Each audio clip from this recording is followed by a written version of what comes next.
I'm Dr. Ginpreet Kaur, Professor in School of Pharmacy and Technology Management and MMS Bombay. So we are using this MyCalPharm software for our B-Pharm students. Even for the M-Pharm students also, for few experiments we use this software. It is very, very useful because it is replacing the use of animals, and all the live practical examination mode can be done over there. So the students are getting very much benefit from this software. So we are thankful to you. Thank you.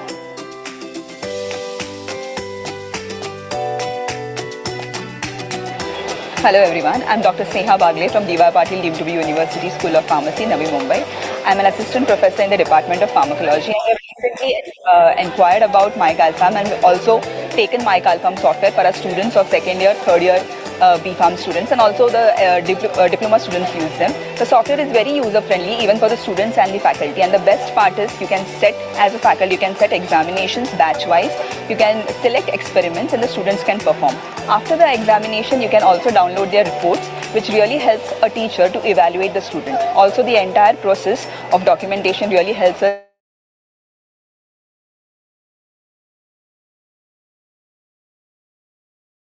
to have simulation-based experiments to be shown to the inspectors or the evaluators. So it's a really user-friendly software. We are really happy to have that software with us. Thank you.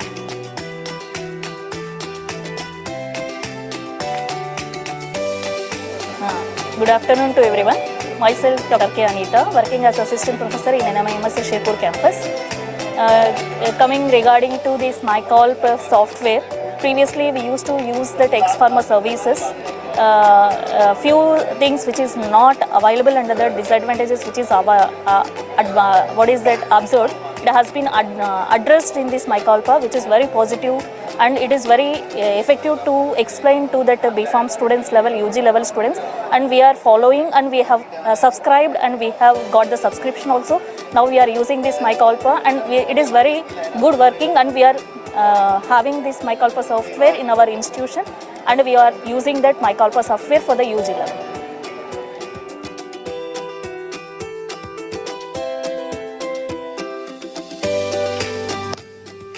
Hello, I am a resident from IGGMC Nagpur. We've been recently introduced with the MyCalPharm, which is a virtual pharmacology experimental lab.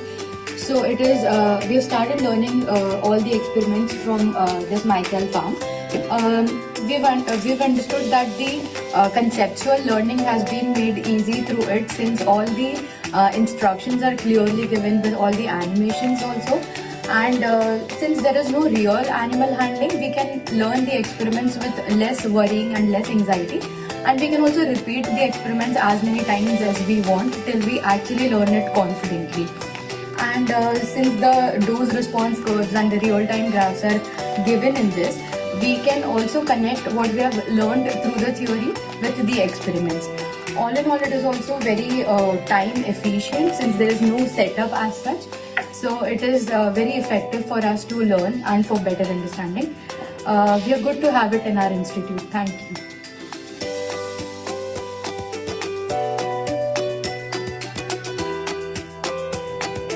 Myself, Dhanashri, Professor Emeritus, Department of Pharmacology from Ex-Pharm College of Pharmacy, Nagapattinam, Tamil Nadu.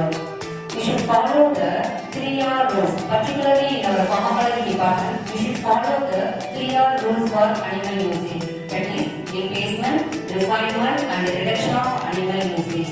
Based upon the rules, based upon the principle, we get a wonderful software that is MyCalPharm. It is applicable for D-Pharmacy, B-Pharmacy as well as Pharm D students. It has the two modes. First one is the tutorial mode, second one is the practical mode. In tutorial mode, we have the lot of experiment, that is in vivo as well as in vitro experiment. We can teach the all experiment very easily to the student. Next one is the practical mode, that is examination mode. Can be used at the time of examinations. At the time of examination, we can assign the all experiment individually to the student on time basis. After completion of exams, we get the statistical report very easily based upon the student performance. It is very useful for at the time of examinations. Finally, we get the learning resources mode. In learning resources mode, we have the lot of videos about the experiment. It is very easy for the understanding purpose. Finally, I give the suggestions about the MyCalPharm. It is very useful for our pharmacology department. Thank you.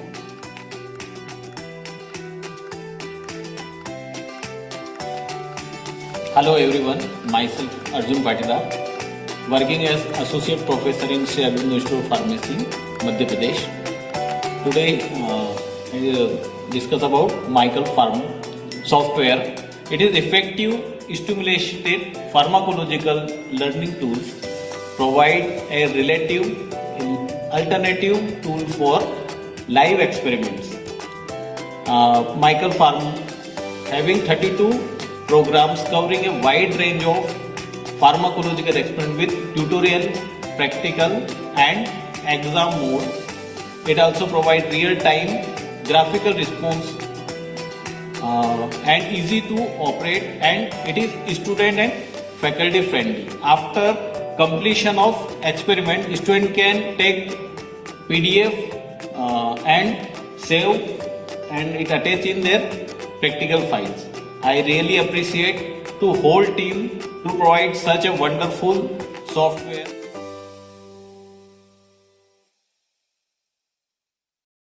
Hi, I'm Dr. Neetu, third year resident at Pandit B.D. Sharma PGIMS Rota. Hi, I'm Dr. Shubham, also third year resident at PGIMS Rota. So here we are just quickly going to demonstrate how we have been using MyCalPharm. This is the dashboard that you can see. It gives us a very good overview of our own details and the amount of, as you can see in this chart, analytical charts, how much time we are spending doing what experiment. So I think that gives us a very good idea of where we have been spending more time, and so this is a good interface for any student to use. And each of us as residents, we have our own login ID password for this. And the good part about MyCalPharm is that we have experiment in 3 different modes: tutorial mode, practice exam mode and the final exam mode. Shubham will just show us the tutorial mode. You can see all the experiments have been very nicely and in a very tabulated form. You can see what all experiments we have here. The simulated pharmacology experiments and Ex-Pharmacology where we have the experimental pharma, isolated tissue and the whole animal tissue and the whole animal experiments, all the different bioassays. If I have to show this quickly,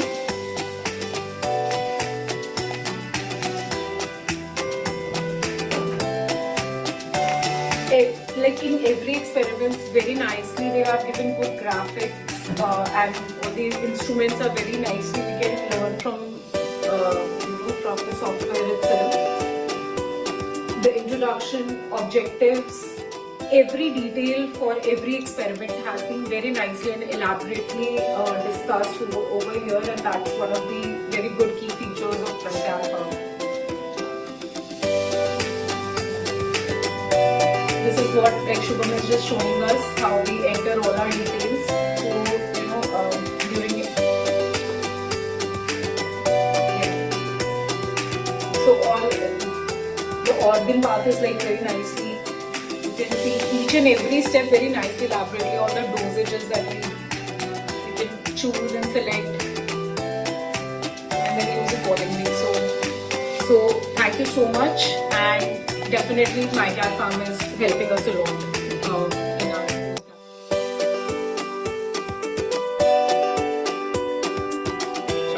Hello everyone, my name is Roro Devre. I'm from the Department of Pharmacology in SVTM NMIMS Shirpur campus. So when I was working as a B-Pharm student and also M-Pharm student, I have used MyCalPharm products like for bioassays and all. So when I use MyCalPharm products, they were very nice. I also use some bioassays which were good. Yeah, thank you.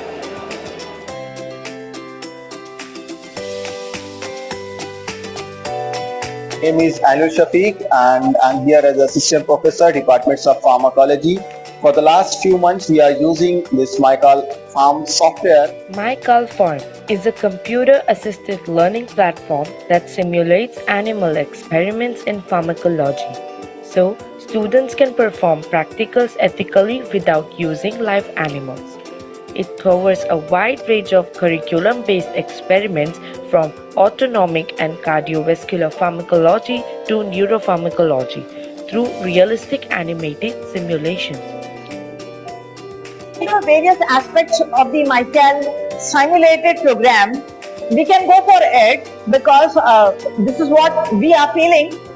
All the pharmacy students, rather the medical students, it will be very beneficial for them. In my experience, MyCalPharm software has made more engaging and a wide range of examinations mode, so students and teachers also can learn very easy and having a much options like MCQ based after completions of this individual practical sessions, then you can finish the examinations mode as well as MCQs. So it's based on pure ethical without using a live animal.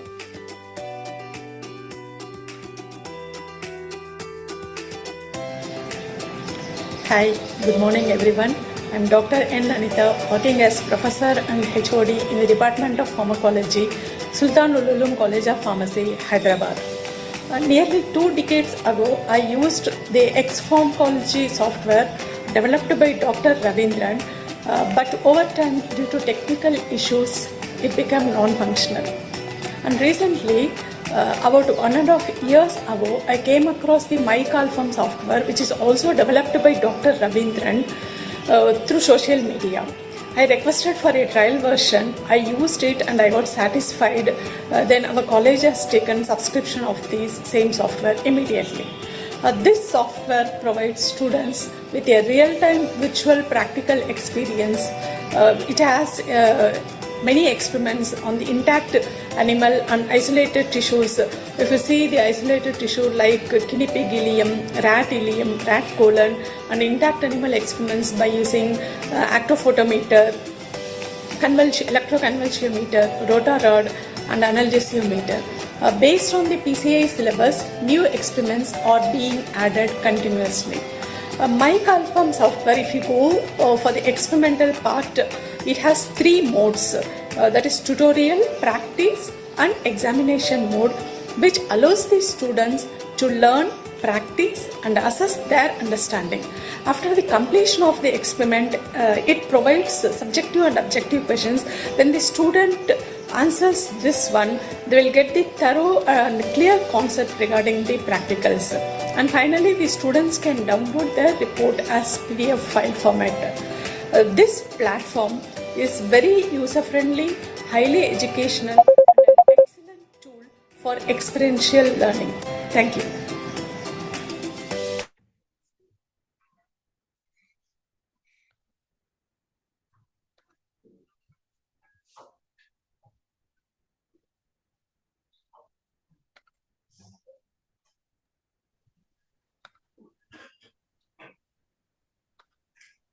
So, good morning, everyone.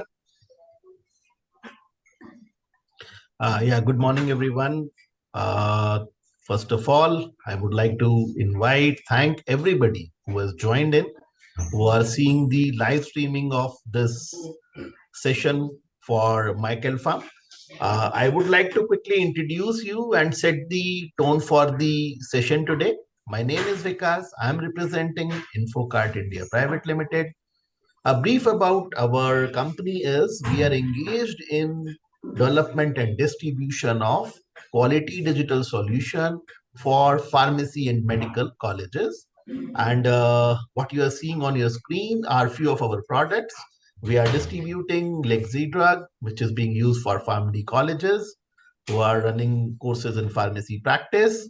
We do have MyPharmaRx, a product developed for the documentation of what content, what information our pharmacy students get from these patients. We have also been crowned as first company to develop anti-plagiarism software, which is Check for Flag, currently being used by 100 plus institutions across India. And lastly, what is the focus for today is the MyCalPharm. MyCalPharm is a collection of simulated experiments in pharmacology, and it is a collection of experiments by Dr. R. Ravindran. Dr. Ravindran is a big name, a known name into the field of pharmacology. He's a retired professor from the prestigious JIPMER Pondicherry, and he has been instrumental, functional in helping the pharmacology people by his experiments, which he has conceived over a period of time. So from last 40 years, he has been, and you all are aware of Ex-Pharm by Dr. R. Ravindran, Jitmar Pondicherry. So this is now what we have done under MyCalPharm is a collection of those experiments by Dr. Ravindran in the brand name of Ex-Pharm, and then the experiments given by Dr. C.R. Patil in the brand name of Excology. And then everything has been combined and put into a very systematic way.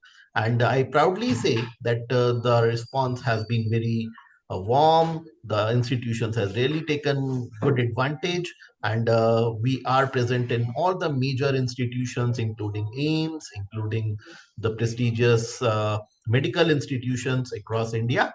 And the idea of doing this today's seminar is when Dr. Ravindran himself is available, he will be taking us to the tour of our product, which is MyCalPharm.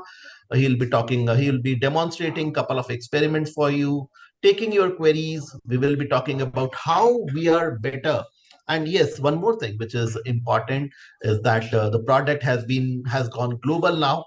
We are present in at least 8 countries across 4 continents around the globe, and we are doing well in this. And yes, one promise is there that we will keep infusing. We are into the process of adding clinical experiments to the product. We have working into that direction, and whatsoever is required to make this to disseminate pharmacology education in a better way, in an effective way, in an efficient way, that all will be done through this portal. So I'll be not taking much of your time, and I'll be inviting Dr. R. Ravindran to take us to the tour of MyCalPharm. Sir, thanks for joining in, and I'll be very honored. Please take it from here.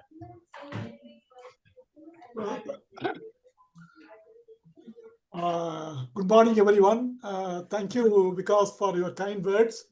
So let us, without wasting time, let me go for explaining this little bit about the software which is being marketed by InfoCart. Just a moment. Share the screen.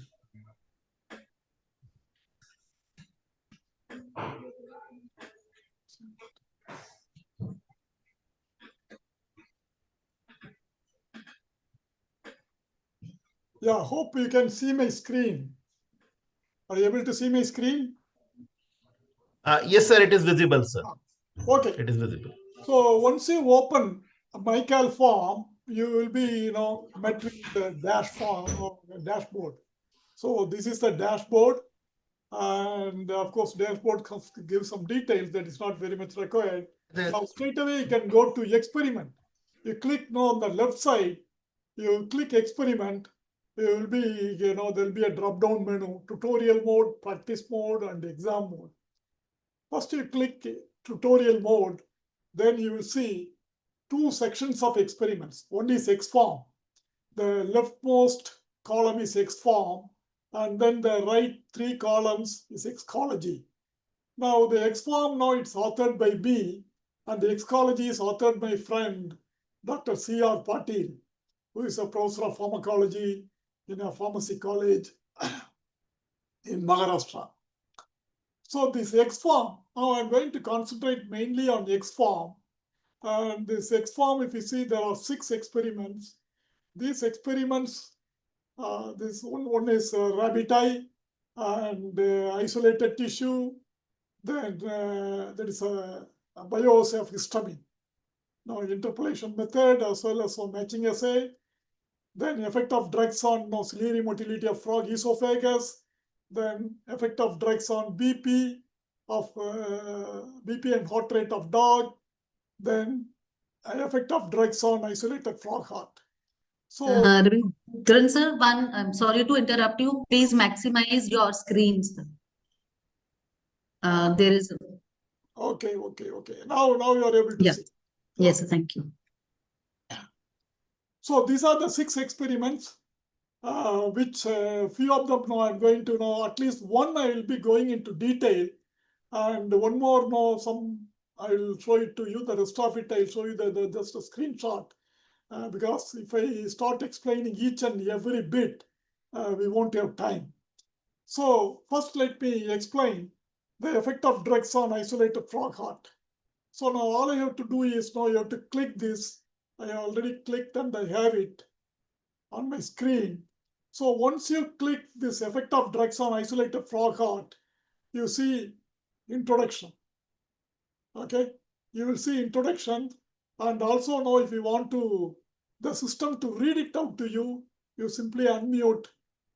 Okay, you can you can click here. I mean, now it starts reading it, and it gives an introduction, and you can read the introduction, especially when you are now first time you are doing the experiment. I would suggest you go through the experiment. Now you read the introduction, then you go for objectives. Now, what is the objectives? To find out the action of drugs on the isolated heart preparation of frog. So that is the objective. Then what are the equipment needed? Now, animal is no frog. Now, what you do is you run your mouse, just on each line. Now, if you see the left side, the figure will appear. Okay, force transducer. If you want to see the force transducer, you can see. So like this. Then what are the drugs which are going to use? Now, frog ringer solution, epinephrine, norepinephrine, isoprene, propranolol, acetylcholine, atropine, and calcium chloride. Sorry about my voice.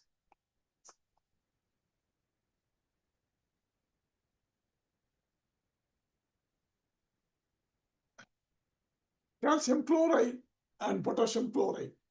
So these are the names of the drugs, and the doses are given. Then what is the concentration? Because this will be in liquid form, so you can the concentration is given. Then you go to the procedure. So what is the procedure? So first, you take a frog and pit it, and one by one, you can see. Okay, it is described here. Frog is then dissected to expose the heart. Then sinus venosus is cannulated using a glass cannula. Then glass cannula is inserted like this. Now you can keep on going. So you isolate the frog heart, and then you hang it. Okay, you fix it in a glass tube. Then if you want to inject a drug, there is a tube now through which you can inject. Of course, you have to take some precautions. You can read these precautions. So once you read this, then you can go for experiment.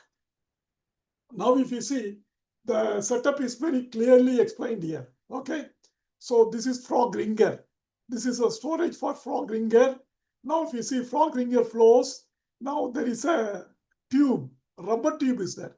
This is where you will inject the drug, and the glass cannula is attached to the frog heart. Now the frog heart is enlarged here. Okay, so that we can see it properly. Now the apex of the heart, frog heart, it is connected with a thread to the force transducer. So whenever the heart contracts and then relaxes, so this gets pulled. When the heart contracts, if you see the hook in the force transducer gets pulled, the force is transmitted to the data acquisition system. this data acquisition system is connected to a monitor. So you will see, contractions, you'll be able to see the contractions. Now the monitor is not running, so it is stopped. It has been run for some time, it is stopped. So whenever the heart contracts or whenever you run this, the contractions are recorded on the monitor. So now if you see the other screen, you can select the drugs. If you see, the drugs are given in a pull-down menu. Pull-down menu gives the drugs, drug names, then the dose is given. Whatever the drug you choose, depending on the drug, the dose is given. Generally, it is 2 micrograms. And then, the syringe to inject. Now, what is the previous drug used and what is the current drug? Now, nothing has been given. Okay, you use one drug on one frog heart. If you want to change go for a new frog heart, all you have to do is you have to click new frog.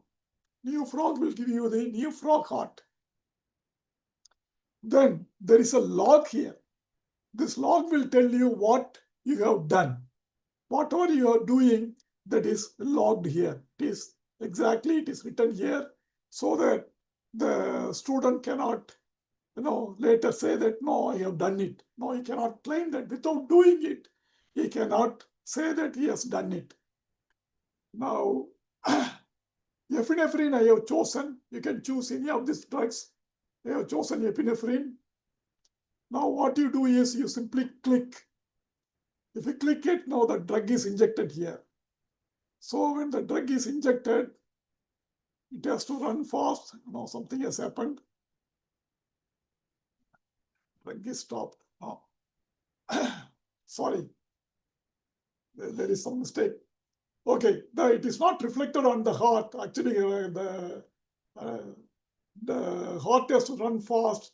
If you see the graph, the heart has increased. The contractions have increased, and then the heart rate, it gives the basal heart rate.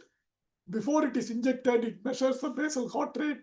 The heart rate is increased, and then the basal heart rate is recorded. Then once you inject epinephrine, the heart rate has increased. Then you can give another drug, norepinephrine. Yeah, now the heart has recovered. Previously, when you give epinephrine, the heart was not working. Now if you see, the heart is running very fast. And if you see, here the basal heart rate is 81, there will be always slight change, basal heart rate. Every time you measure, there will be a slight change. And if you give norepinephrine, the heart rate has increased. So like this, one by one, norepinephrine, isoprenaline, you can give propranolol. Now if you see propranolol, let us see what happens. Now if you see propranolol, the heart rate is reduced. Heart rate is reduced. Heart rate is reduced. Now heart rate comes down to 61, from 81 to 61, because propranolol is a beta blocker. Now if you see epinephrine and norepinephrine, they are adrenergic stimulants. They increase the heart rate, whereas propranolol decreases the heart rate. Okay. So similarly, let us give acetylcholine and see what happens. Now if you see acetylcholine also reduces the heart rate.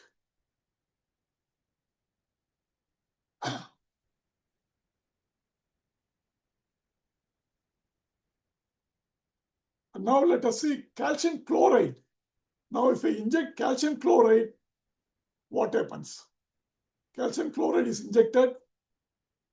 No, something is wrong.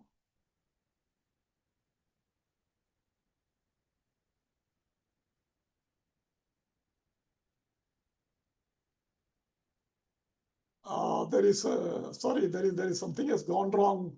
This thing. Inject again. It's not moving.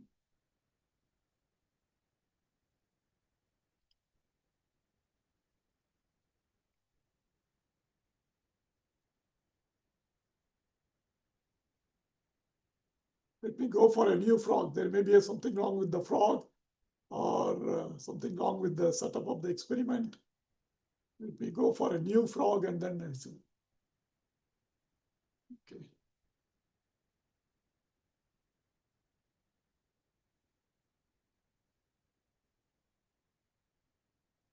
Okay, now we have gone for a new frog experiment. Let us see calcium chloride. Yeah, there is something, the heart test, I think something wrong with some biological variation. Something wrong has gone with the heart.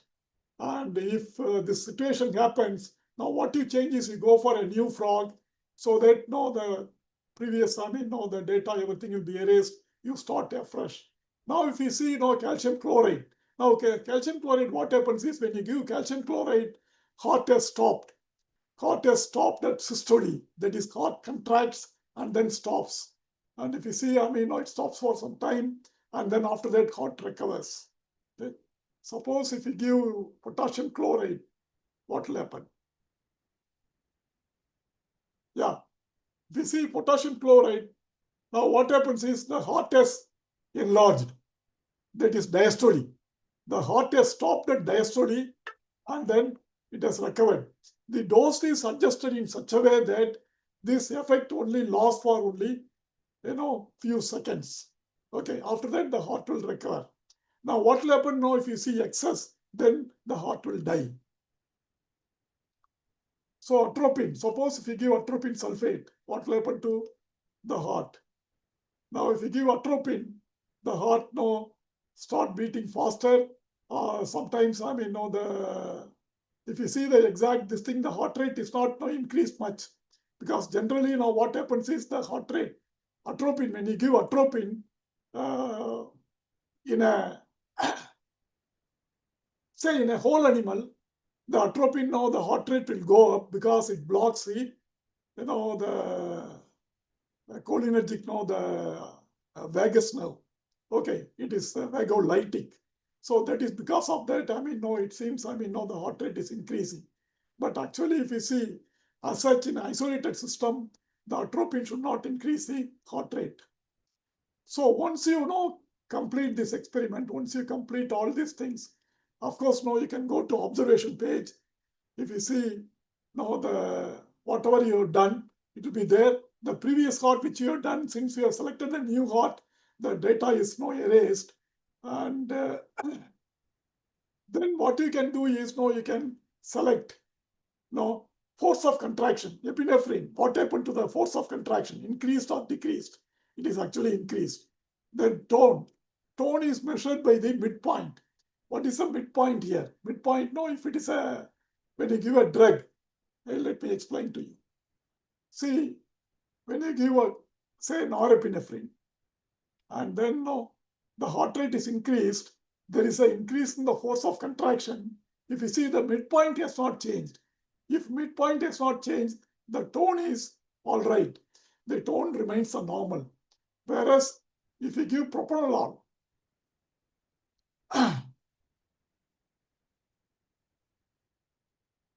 so if you give propranolol, if you see the midpoint comes down, when propranolol is acting, the midpoint is below the midpoint of normal curve. So here the tone has decreased. When you give propranolol, the tone has decreased. Okay, so that is what tone means.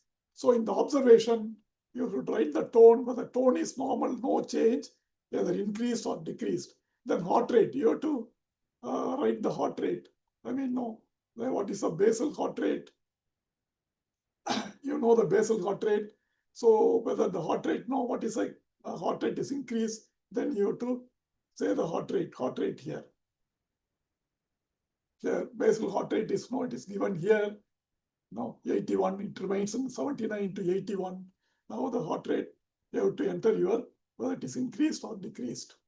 Okay, so like this for each and every this thing you have to fill it up. So once you fill it up, then what you do is you can reply the MCQs. So the MCQs about the experiment.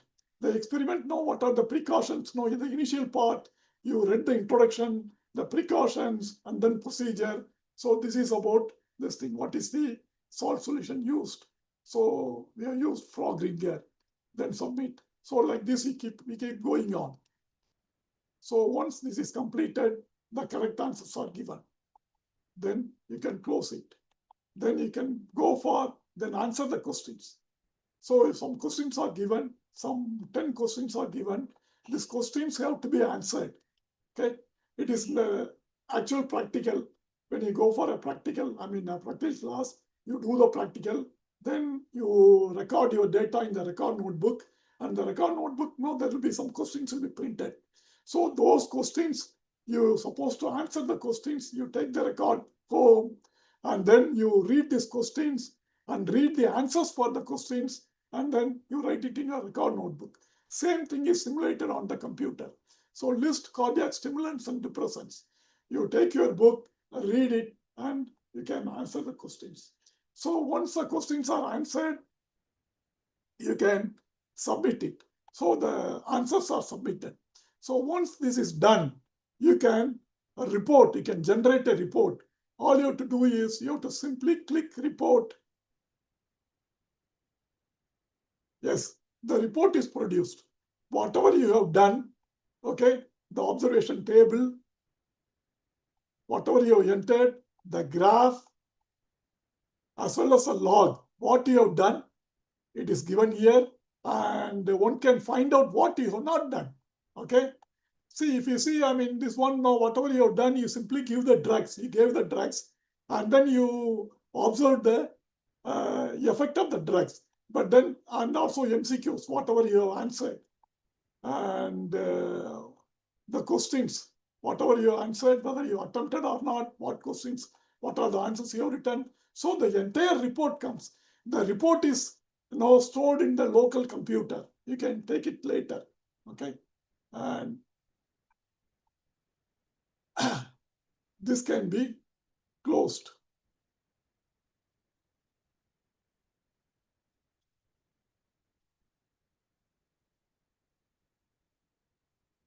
Yeah. Close the current tape. Sorry. Yeah. So this is a report generated. Now I told you, so we have missed something. So what is it that I missed? We have not seen any interactions at all. Suppose, now if you see the drugs here, you know that epinephrine and norepinephrine are alpha, they act on, epinephrine acts on alpha as well as beta receptors, whereas norepinephrine mainly acts on alpha receptor, isoprenoline mainly acts on beta receptor, propranolol is a beta blocker, acetylcholine is a cholinergic agonist, and atropine is a cholinergic antagonist. Now, can you demonstrate the interactions here? Yes. Epinephrine, you can give epinephrine and see what is the action. Okay. So epinephrine, there is an increase in the heart rate. Unfortunately, the heart is not working. I don't know why. Now, when you give epinephrine, the heart is not working. Now, let us go to the heart stops working. Now, let me give acetylcholine. Now, when you give acetylcholine, the heart rate comes down. Now, what you do is you give atropine and see whether the effect is reversed or not. If you see, even before the atropine action is over, now you can reverse it by giving atropine sulfate. When you give atropine sulfate, the heart comes back to normal. If you want to, if you are not convinced, you have to do it very fast. That is, before the current drug level becomes over, you have to do it. You give acetylcholine and immediately you give atropine. So immediately you give atropine, the effect of acetylcholine is antagonized. So the acetylcholine and the atropine are antagonists. So similarly, you can do with epinephrine and propranolol. No, you'll get to this thing. For some reason, I don't know whether it is a problem with my computer. The epinephrine, now the heart rate is not going up, but it is, at least it is on the screen, it is showing. So let us see. Sometimes a graphic problem is there. Then immediately I'll give propranolol and see what happens. See, when I give immediately propranolol, the heart rate comes back to normal. So first I'll give, let us say, first I give propranolol and then you give epinephrine, then see what happens. Okay. So now let me give propranolol and immediately give epinephrine. Now when I give propranolol, the heart rate has come down, then immediately I'm giving epinephrine. Now if you see that this thing, now the heart rate has come back to normal. Heart rate has come back to normal. Now propranolol, now this kind of interactions can be seen. Okay. Now so you see now epinephrine and the propranolol act on the same receptors. Okay. Of course, norepinephrine mainly on the alpha blocker, but it has got some beta activity also. That is why when you give norepinephrine, the heart rate doesn't go so much. But if you give isopranoline increase the heart rate, and if you give propranolol immediately, it comes back to a normal level. That is, isopranoline effect is antagonized. Similarly, you can see acetylcholine and propine, there is antagonistic effect. Similarly, if you see calcium chloride and potassium chloride, they have opposite effects. Okay. Now give potassium chloride immediately. Okay, you can antagonize calcium chloride with potassium chloride effect. Okay, so this kind of interactions you can see, and you can go to observation. You can write this in the observation also. If you see, what is a combined effect, what happens to the combined effect, this also you will be able to record it. So once you record it, you can, as I said, you can produce a report. So this is a tutorial mode. Okay, this is a tutorial mode. If you want to go for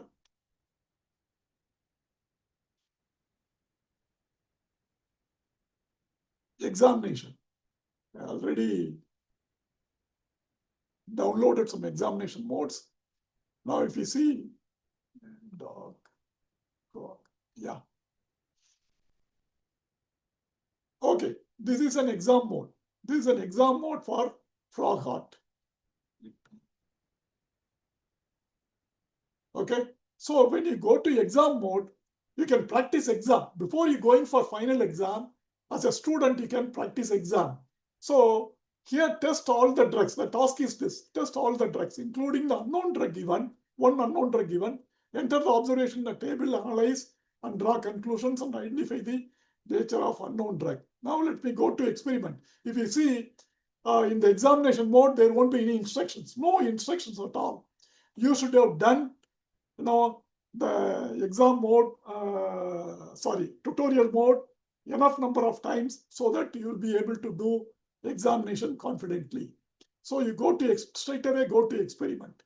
Now if you see, you have drugs are given, frog ringer, propranolol, epinephrine, and all these drugs are given, and then there is an unknown drug, one unknown drug is given. Okay, one unknown drug is given. Now what you have to do is, you have to do all the known drugs and then record the effects. So once having done all the known drugs, then you can go for unknown drug. Unknown drugs, so you give unknown drug, you see whether it matches with the effect of known drug or not. I'm going to give unknown drug. Okay, unknown drug is given. Now if you see unknown drug, there is an increase in heart rate. There is an increase in the contraction. Okay, there is an increase in the contraction. There is an increase in the heart rate. Now I'll go to observation. Then I will enter. There is a force of contraction has increased. The tone, it is almost no change. Heart rate has increased. Yes, 88. I can enter it. Okay, the basal heart rate is 81, whereas here the heart rate has increased. Okay, so now what I have to do is, now I did the last step. Actually, you should have done, before you go for unknown, you should have done all the known drugs. Now with unknown drug, once having done unknown drug, you can make a guesswork. Now what could be this unknown drug? Since this drug is increasing the heart rate as well as the force of contraction, what could be the drug? Now can it be propranolol? No. Propranolol decreases heart rate? No. It cannot be unknown drug. Unknown drug cannot be propranolol. Epinephrine? Yes, there is a possibility. Norepinephrine? Yes, there is a possibility. There is a slight increase in the heart rate. Isopranoline? Yes, it could be. Then atropine, no, atropine increases the heart rate. There is a possibility, but let us see. Acetylcholine, no, it decreases heart rate, whereas potassium chloride, it stops the heart at diastole. No, it cannot be potassium chloride. It cannot be calcium chloride also because it stops the heart at systole. So the unknown drug, now what could be the unknown drug? Unknown drug is one which increases the heart rate. So it could be any one of these drugs. Now, if I give unknown drug and if I give propranolol, will it, interaction will be there or not? So I want to test, give unknown drug, and immediately I'm going to give epinephrine and see.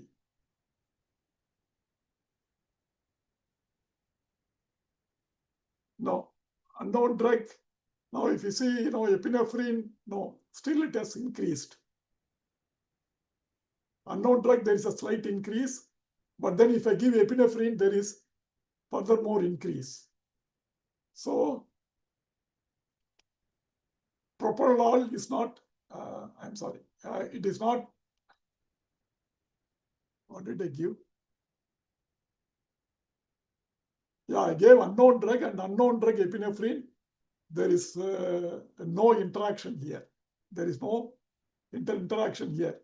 So, whether it could be atropine, unknown drug could be atropine, that also I test because the propranolol is not acting on the epinephrine, or so it cannot act on norepinephrine, it cannot act on isopranoline, or we can test it. I mean, no, you have to do it, test it. Now, my guess is no, it could be whether it could be atropine or not. This is what I'm suspecting. So now what I do is I give unknown drug and immediately I give acetylcholine and see, let us see what happens.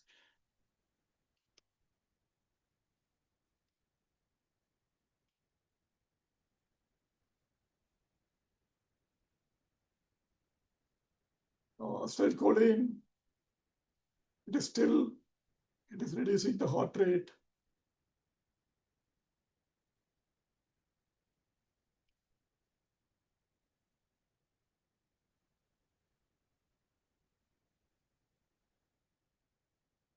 Whether the unknown drug could be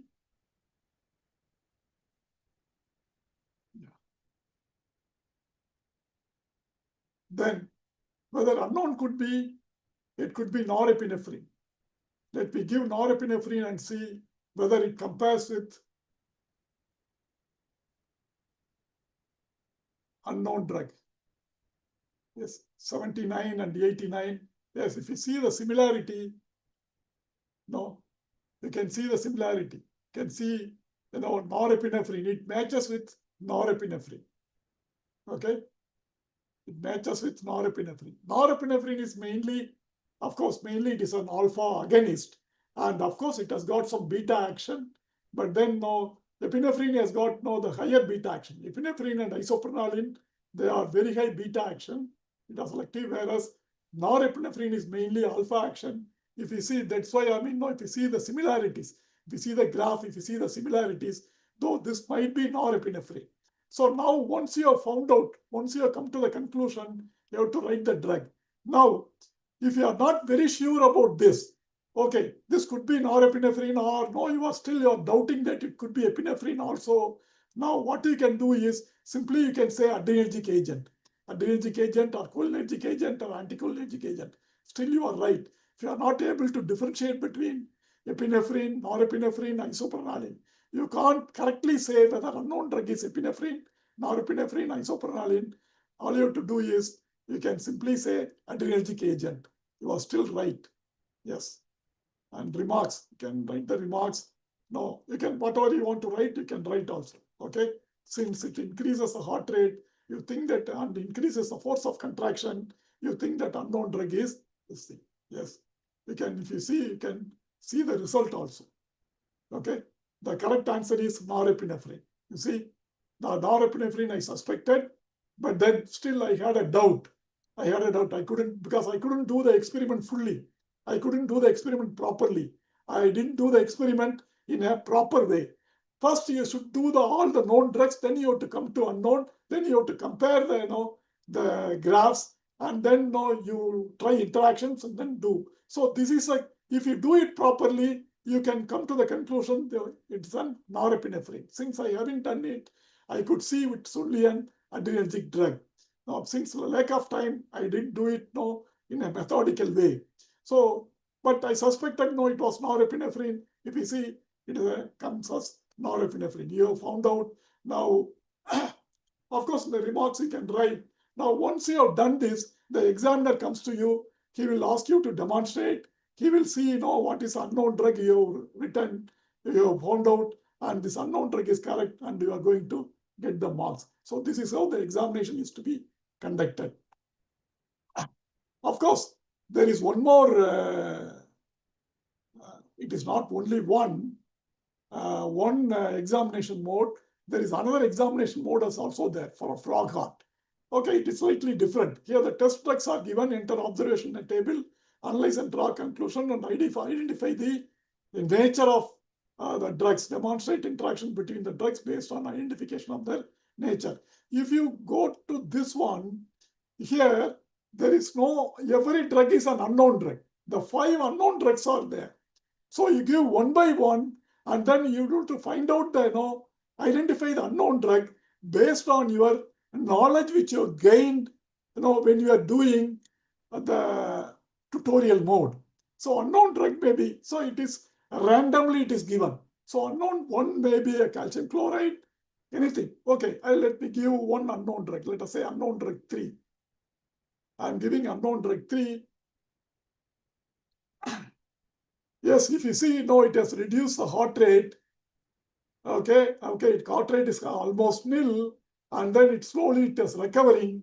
The heart stopped at diastole. When the drug was acting, heart stopped at diastole.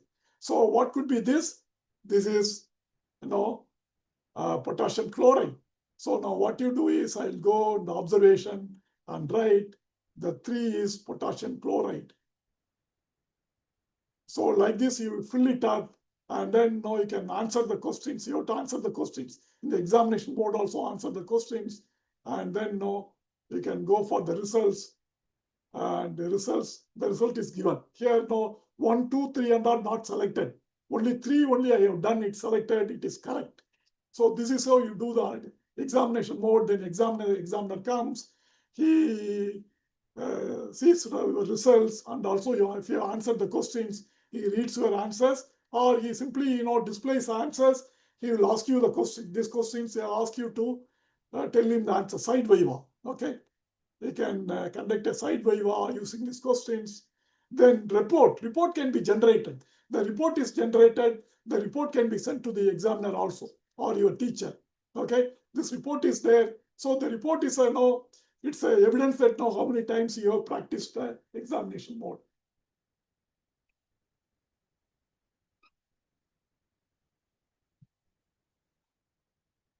So this is one full experiment.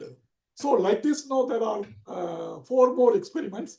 So all the 4 more experiments you have try. Now there is lack of time. I think Vikas is going to ask me to stop. Vikas? Yes, yes, sir.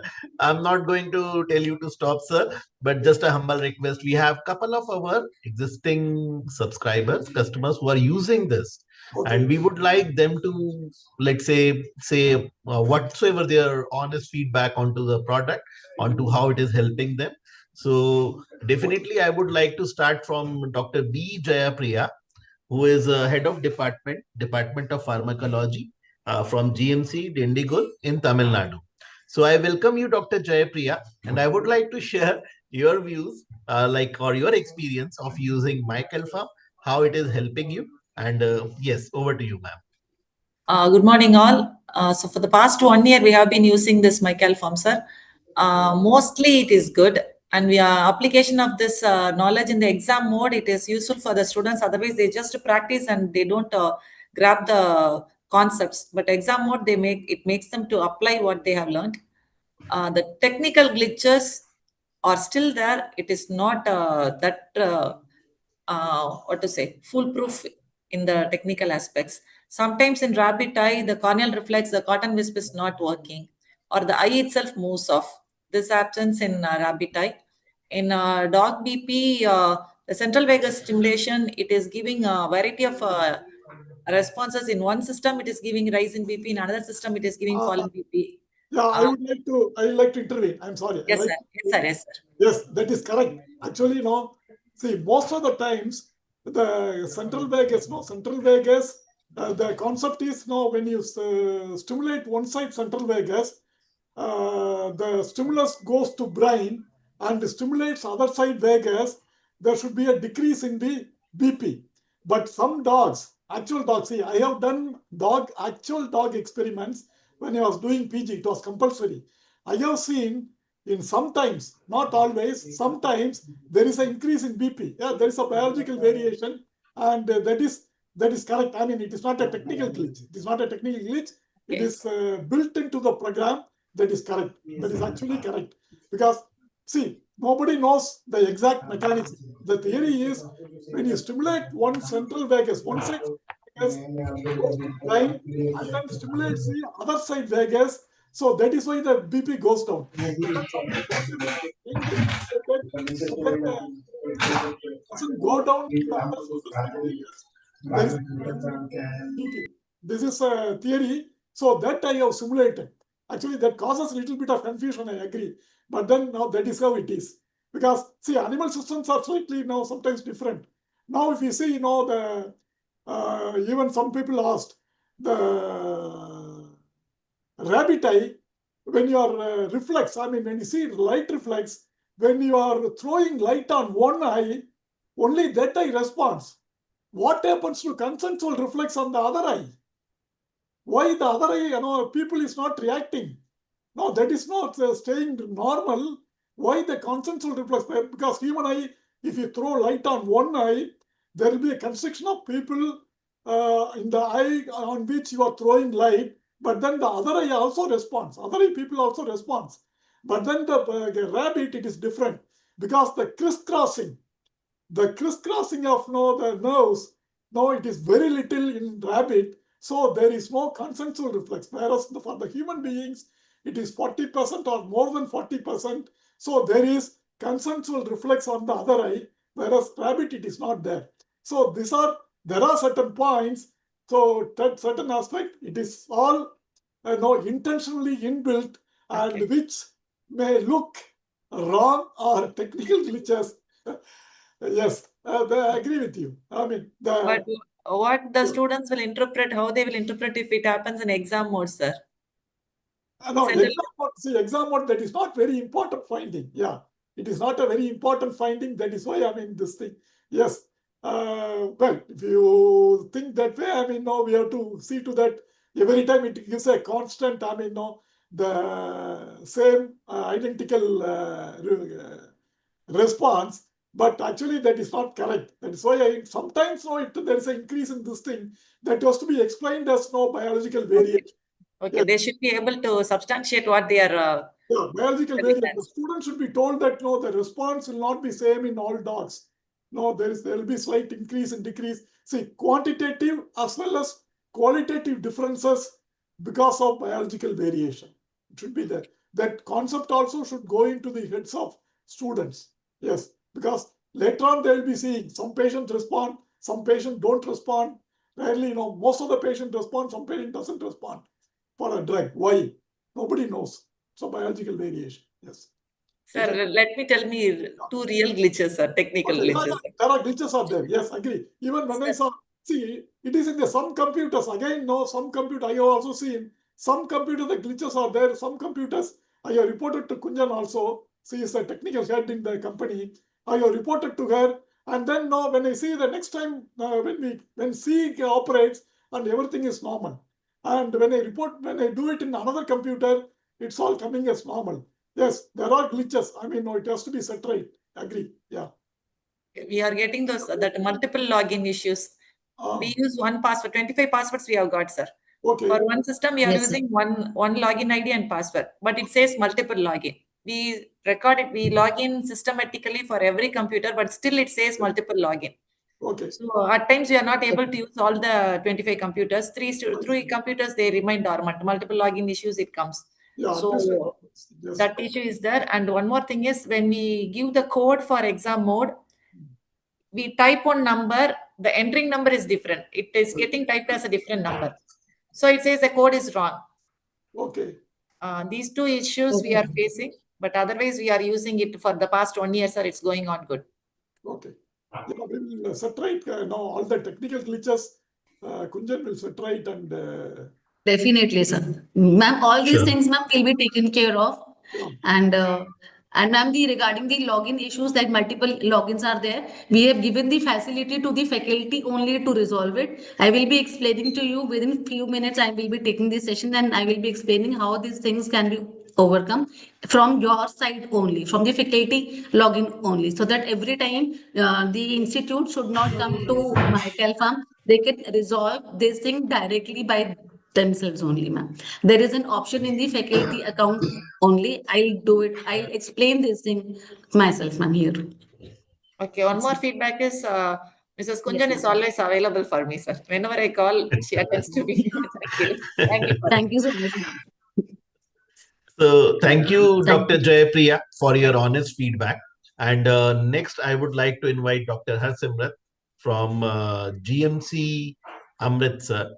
And I would like, sir, you to please share your feedback onto using MyCalPharm simulated experiments.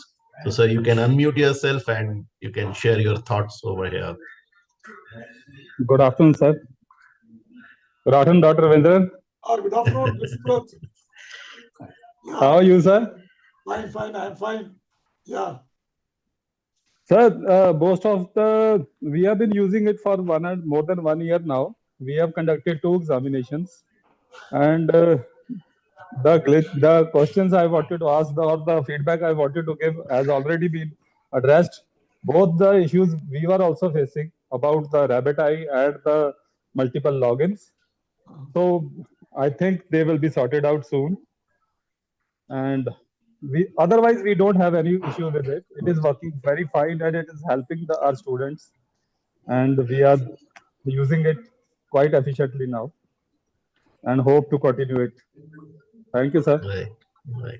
So, Dr. Harsimrat, if you have any thoughts in terms of what more, like we have taken feedback from the other medical colleges wherein they are looking forward to clinical experiments now, that it should not be limited to what we are. So we have as a vision plan, we really want to add more value to it.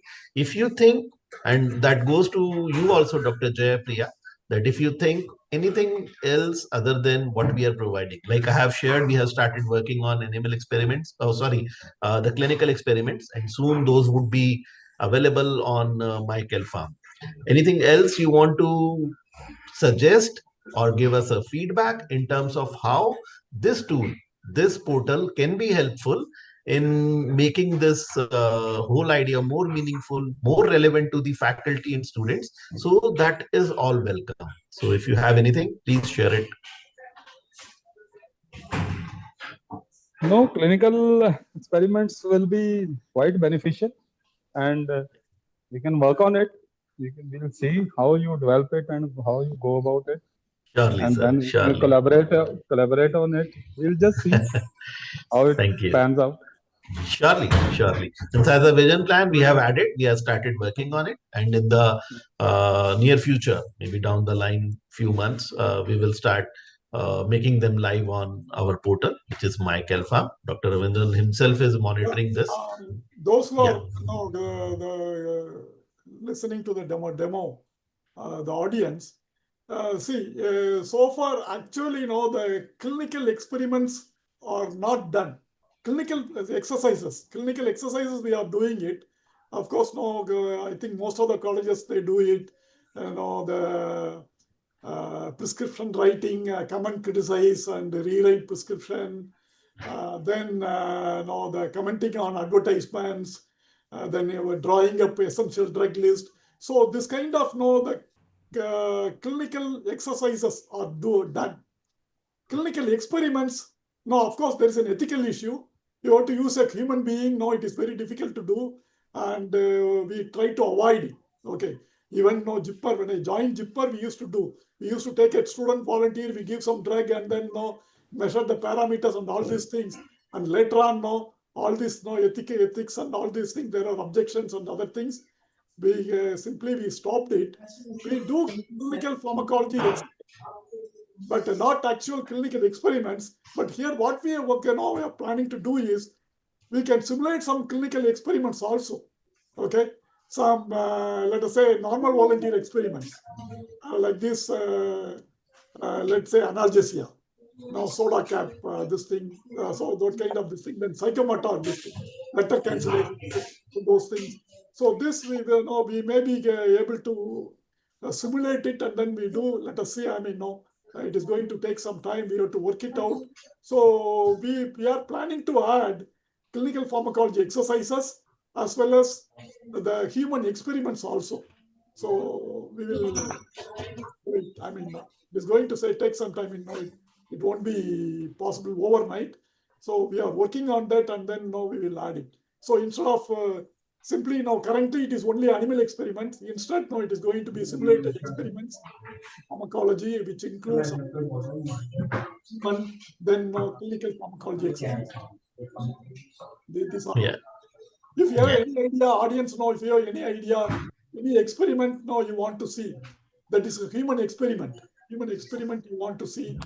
Of course, no, we cannot do what we are doing like the animal. That is, you dissect the heart and take the heart out, and then you see so those things are not possible. Even in simulation, we cannot use the human simulation. That is not possible. There'll be a lot of objections that cannot be done with the normal volunteer experiments. Using a normal volunteer, whether we can do some experiment, those experiments can be simulated. Such experiments, if you have any idea, just a title. I want to suggest some titles of such experiments. In fact, we got a feedback from one of the colleges, psychomotor experiments. Sir, can so those experiments, we will be able to simulate it, and that can be done. Trying it, trying to do it. Sir, it can be in the form of some illustrations or animations. We can use that, those also. No, experiment itself can be done. Yes, yeah. Itself can be done. The student can conduct a trial. The student can conduct a trial, like he is doing animal experiment. Student can conduct a clinical trial, clinical experiment, clinical trial kind of thing. No student will be able to this thing. There will be a simulated human being on the screen, and student will ask him to do something, and then that the simulated human will do. You will get the results, and then something like you are planning. Yes. Great. Thank you, Dr. Ravindan. And now I would like to invite Dr. Punnagai Kumaravelu from Tagore Medical College.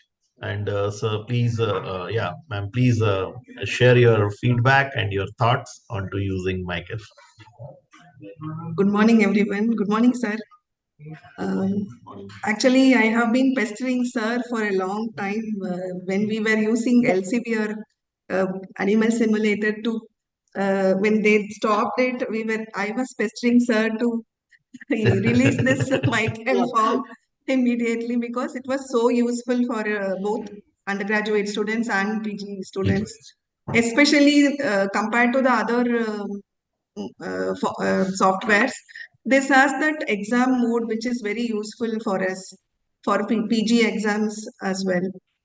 The animal ethics committees, they give approval for demonstration. But they don't give approval for exams, conducting exams. We cannot take the animals out of the animal house. So for the exam mode, then it's very, very useful and convenient for the teachers as well to train the PG students. And as well as for undergraduates, it is alignment with the CBME curriculum also. So we have the lab, Cal lab, everything. So it is very useful for us to teach undergraduate students. And my feedback is really, it's very good. We can also include more animal models and screening for more drugs like hypertension and diabetes and all. can be done in future, sir. And sir has put so much effort to bring this out. So really, it's a great contribution to the pharmacology. And also, I wanted to tell few feedbacks related to PG practicals, which is like in bioassay, we give exam mode to the students. That graph and all, we just want them to measure the various the dose response curves, and they themselves have to put it in a graph. Then only that graph, if it comes, means it will be nice. That it immediately the answers come for them, so they don't put effort to calculate. Maybe that can be with the examiner so that it can come later on. Okay, that is in the exam mode or tutorial? In the exam mode, sir. In the exam mode as well as in the demo mode also, practice Exam mode. mode, the calculations will not be there. No, exam mode there are no calculations. It will simply say that calculate. You can only you have to manually you have to measure. You have to slide. Yes, sir. Measure. Slider you have to this thing, and then no, you have to write it down, and then no, then you do the calculation. Anyway, I'll check it. I'll check it. Yes, sir. That it need not come immediately. Maybe after that they can check it out. After they calculate. Only in the practice. See, in the practice mode, the result will come without any password. Whereas in the actual exam, when you click result, it will ask for password. Am I right, Kunjan? Right, sir. Yeah. Right, sir. Okay. But the practice mode, no, practice mode immediately it will come because that is a practice mode for the students to practice so that they will be ready for final exam.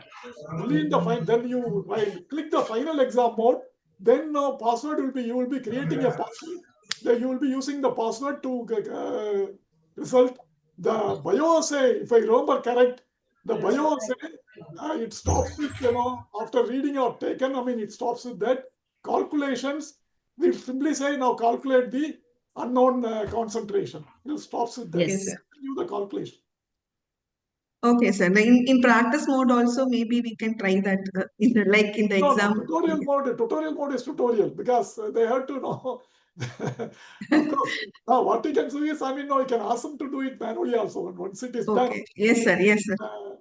tell them no, how they. I mean, you can ask questions and then know how they did it and this thing. Yes, see, that is why most of the times, in fact, no, Kunjan was giving me suggestions to include more information and other things and this thing. I said that no, we should not spoon feed. There are certain things, I mean, no, they have to do it. We should not say that all this is right and this is wrong. That the teachers have to tell them. I mean, no, the students, they have to realize, I mean, they have to do it and then they have to refer to the books and the questions answer and all we need not give. The questions they take it, I mean, no, the questions are there. The students they have to refer to the book and they have to write the answers. No, we will just give the answers. They read it and then no, they won't do any further reading. So yes, sir. So certain things no, we are not spoon feeding, but this one no, we have to tell them how to calculate. So that is why in the tutorial mode we have added how to calculate. Whereas the exam mode, of course, the students have to do it themselves. Let me see. I mean, no, I keep this in mind and then let me see. Okay. Otherwise, it works very well for us, and we are going to continue using MyCalPharm. So thank you, Dr. Thank you, Dr. Punagai, for your valuable feedback. And we will be adding more value and we will be definitely trying to incorporate what all suggestions were from your side. Going forward, now I would like to invite Ms. Kunjan, who has been the tech part of this complete software, and she will be she will be showing us about the exam mode, how you need to conduct, how you need to schedule, and she will be helping. There are few questions and I hope those would be answered during her session. So over to you, Kunjan, now. Thank you so much, Vikas. Thank you so much. I'm Kunjan Aroda from Infocart India, MyCalPharm. So here I'm just presenting only the overview of MyCalPharm. I will not take much of the time. This is a faculty account. Whatever the feedback which I'm getting, maximum I'm getting that these students are not able to log in. They are facing multiple issues challenge, multiple login challenge. So this is a faculty account, very important. I'm just explaining how these things can be done. It can be removed. In the menu part, see everybody is able to log in. Here I just have to go to the menu part here. Dashboard experiments, everybody is well versed with this particular software, what exactly we are giving. Like here, let me explain you, these are the experiments and we are keep on adding more and more number of the experiments. These 3 experiments we are still working on and will be open. We are in the testing mode of it and will be opening this particular 3 experiment very soon. This is the practice exam mode where all the exams are open for students to practice. They can log in any time, use this practice mode and they can practice at any point of time. Then we have the schedule exam mode. It is only for the faculty. This, how the faculty will be able to assign the exam. I will be explaining the schedule exam right now. Then this is in the experiment part.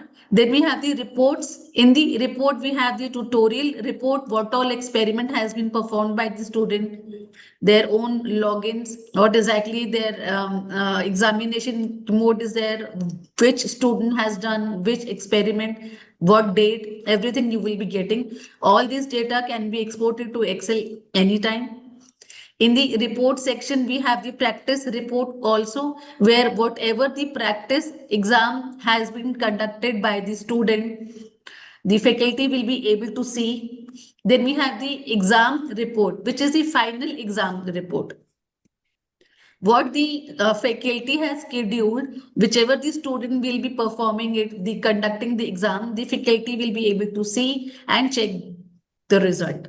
This is in the report section. Then we have the workshop report, which student has conducted which workshop you will be able to see. This is the workshop. The faculty will be able to see which student has conducted the presentation, task, question and answer. Here they will be able to see. Then we have the 2 workshop, which is the statistics workshop.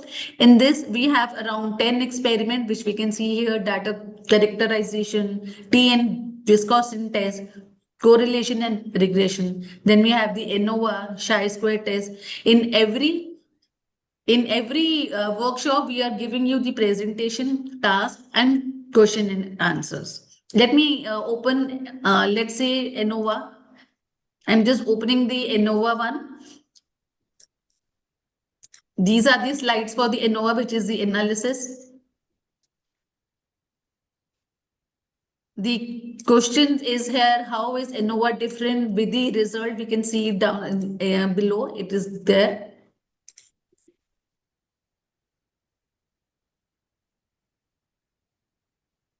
How to compare 3 groups. These are the group 1, 2, and 3. Is it right to do the following way? This is again group 1 versus 2, 2 versus 3, and 1 versus 3. Below, if the sound is there, you will be able to listen what exactly the complete workshop is. It will be describing everything. Not taking much of your time, going to the task straight away. This is the task which we expect the student to do. Few instructions are mentioned here. First, second, and third. These are the table for the animal number and the percentage in the blood sugar.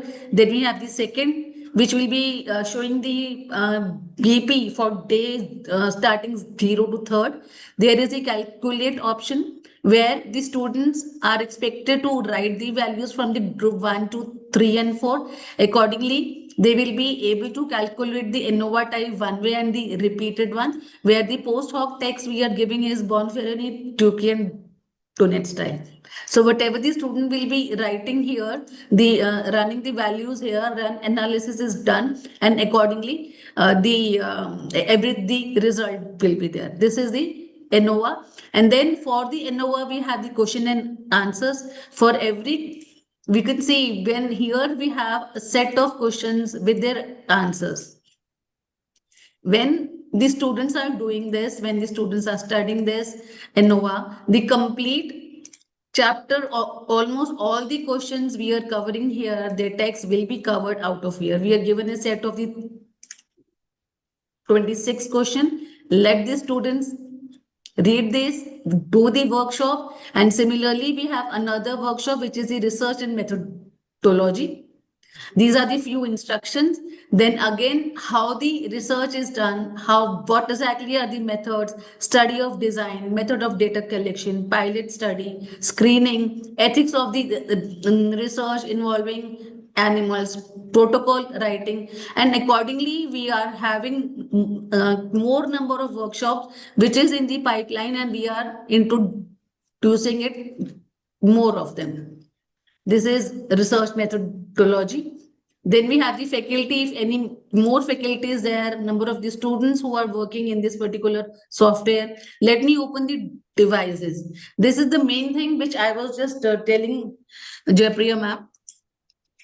If the students are not able to log in and you are facing any kind of issue in login, just go to the devices section where you will be able to see the user status. Number of the students we are getting it here. Suppose you were getting the 25 dummy accounts and out of them 20 are able to log in and 5 are not. Ma'am, you must be knowing which 5 logins are not working.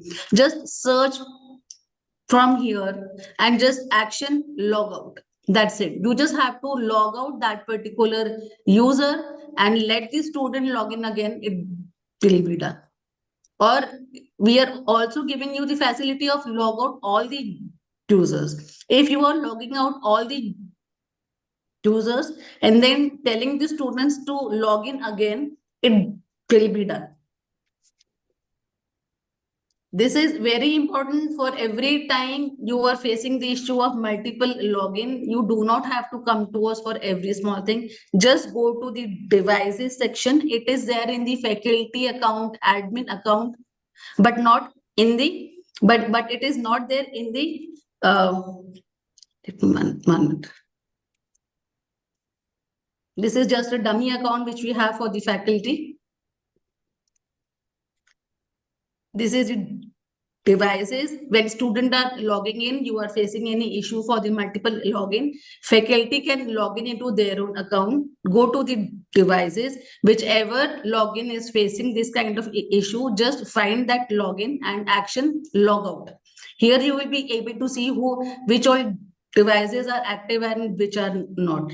Whichever is not able to log in from the multiple device, go to action, log out, then tell students to log in again, it will be done. It's a very small thing. All this facility we are already giving to the faculties. This is the usage summary, what exactly the student has done. When they are logging, you will be able to see. Then we have the few learning resources. There are few experiments in which faculties and the students are facing issues, how these things are done. Like PD2 of histamine is there. Then we have the dose response curve. Then we have bioassay of histamine interpolation method and bioassay of oxytocin.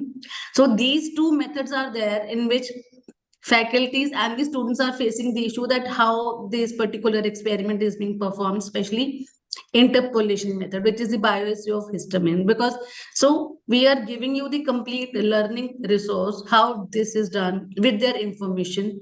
Complete video is there, how exactly it is being done. You will be able to see here you can just run it, how it will be run, you will be able to see it here. It is fast forwarding it, taking it to all the information is there.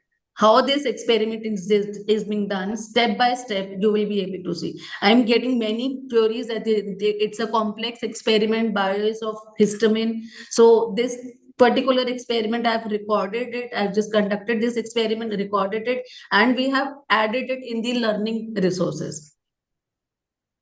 This is the way how the height is being the responses is being recorded. You just have to check the responses here. The student have to enter the height. Punagai ma'am, that you are saying that let student do everything, the percentage response, percent dose response and all, let them calculate it themselves. But ma'am, actually there are so many colleges who are saying that they have to go to the scale and measure the height and they have to insert it again. Let it come it automatically. So there is mixed opinion exactly what should be done. Sometimes I have to tell that okay, the height of the responses is being calculated by the student. They have to check it because ma'am, every student will be getting a different height. Suppose here I am just measuring it as 35 or 37. Many students will be taking it as 33 or say 36. So the responses height will be different, percent dose response will be different, and accordingly the maximum height will be different. So the answer will also be different for every student. If I will be giving the responses, or sir, whatever the responses is being given by sir, if we are adding those responses, then every student will be getting the same output, same result. So let the student calculate. And okay, regarding the percent dose to responses, we have already given the formula how to calculate the percent dose responses. So these things are automatically done here. I'm just fast forwarding it so that time is not wasted. We are just washing the organ bath here. You can just go through step by step all these videos. And then you will be able to see what exactly is being done here.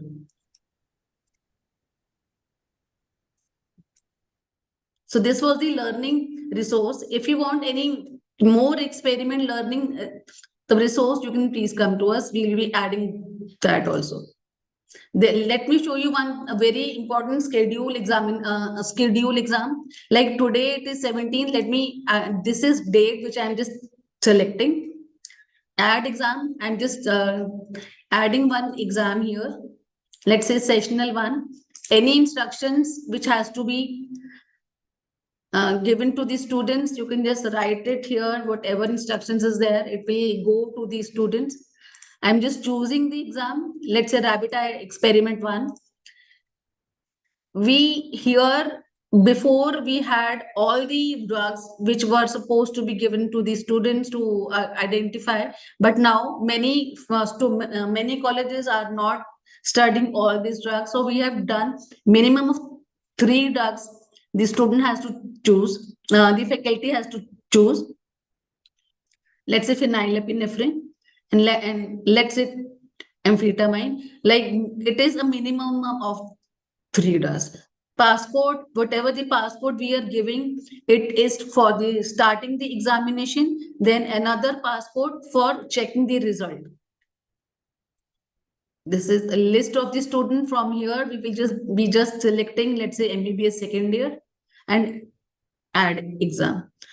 So here we have given 2 passports. We can also see the passcode here. It is 3214 1234. So this is the sorry, it is 2345 and 1234. If you are confused with the passport, this is the start passport, and this another passport is for the increasing the time.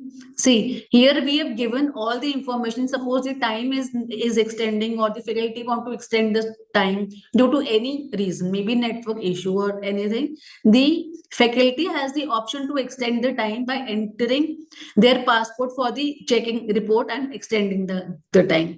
Here, this particular passport is 2345. When they will be entering this particular passport, they will be able to extend this time. And for checking the report, it is again 1234. Still, we will be checking if there's any kind of confusion in the numbers, that you are just facing any issues, will be done it. No worries for that. Whatever the students will be conducting the exam, their report can be seen here from the examination report. Whatever the exam is being conducted, you will be getting in the examination report like email ID of the student, full name of the student, experiment name. This is the download report. This is the faculty evaluation. I'm just opening the report, what the student has done here. The faculty will be able to see this is the responses, whether it is correct or not. And accordingly, the faculty can give them marks or remarks. So by here, the faculty remarks, grade and marks option is there. Whatever you require, you can just choose it. I'm giving the marks, suppose 3 out of 10. Remarks, PDF, the PDF examination PDF will go only to the faculty account. If the faculty requires, they want to share it with the student, they can definitely share it. This is the success update. That means this particular report has been shared with the student. The complete examination mode can be downloaded into the Excel and considered as the result. Whatever columns you require, you can choose it. If you do not require, you can just remove it also. One experiment, which is very important here, I'm just taking it. It is, let me take one experiment here, which is the Cook's poll experiment, which is the antipsychotic of haloperidol. I'm just taking. This is Cook's poll apparatus, which is being used. These are the principles here. Ivan Pavlov, which the contribution is there, what exactly he has contributed in this particular experiment, we've already mentioned here. This is the precautions. This is the complete conditioning. It's a complete 1 week long training for the rat for 3 times a day, where we are just conditioning. Like, let me show you what exactly conditioning means here. Like, we can see we are giving 3 types of effects to the rat. One is the light stimulus effect. Then we are doing the auditory stimulus effect, which is the buzzer. I'm just unmuting it. Then and then we are doing the foot shock. After this particular training, a week's long training is there. Only then, let me press the light button. After this particular training, 1 week's long training only, then only the rat is being trained, fully trained, that how things are done, what exactly, how they will be avoiding this particular foot shock. 10 seconds gap is there between. This is the measure of the shock which has been given. Buzzer. You can see the sound of the buzzer. Listen to it.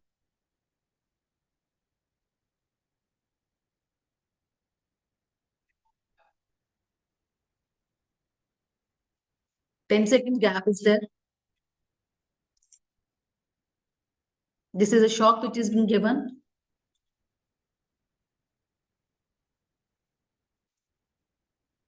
So this is the complete conditioning. And here we are giving 2 videos for the difference in the effect of the major and minor tranquilizer. If I just play this video, you will be able to see what exactly is the selective inhibition of condition is there, and condition and non-condition responses both are there. Like, this is the antipsychotic effect.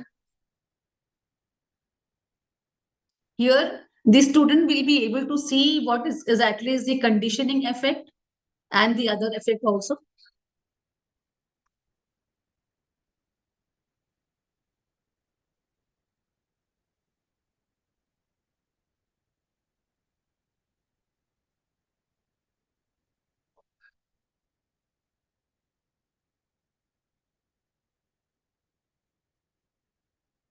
So the student has to make out a difference, what exactly is the effect. Difference.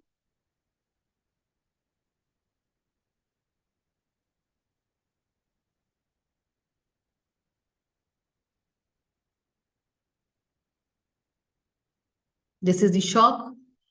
But the effect of the antipsychotic, you can see it here.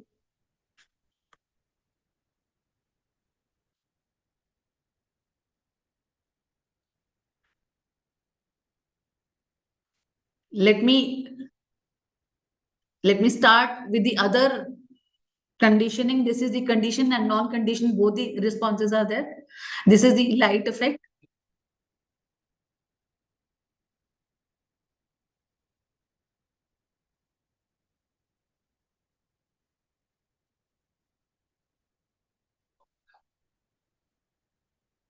Ten-second gaps we are giving.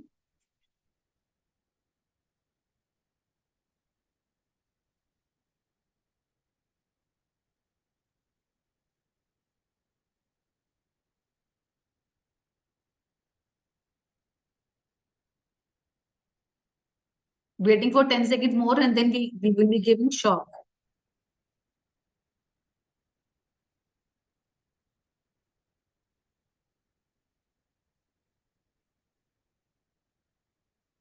If I just go to the experiment here,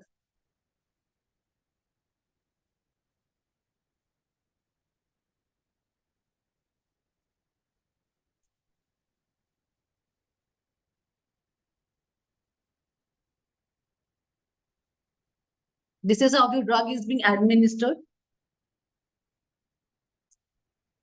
One is the vehicle treated, another is the haloperidol treated, and then is the diazepam, where the student can make out seeing the difference in the videos, whether it is haloperidol treated or diazepam treated.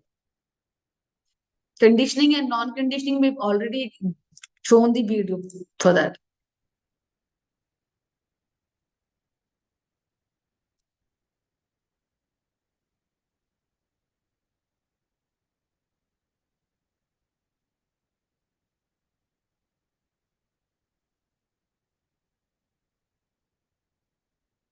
So after the 1 week's long training, when we are going to the experiment part, the clear difference is being seen in the vehicle treated and the drug treated rats.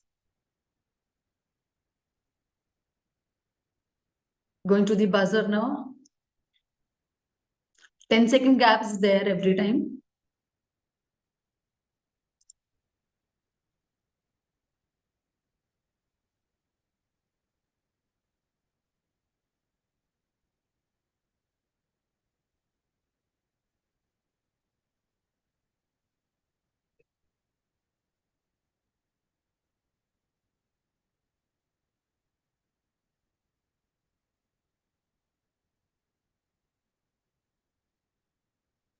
So here the student has to see what exactly is the conditioning effect, non-conditioning effect, whether it is both, they have to write it here.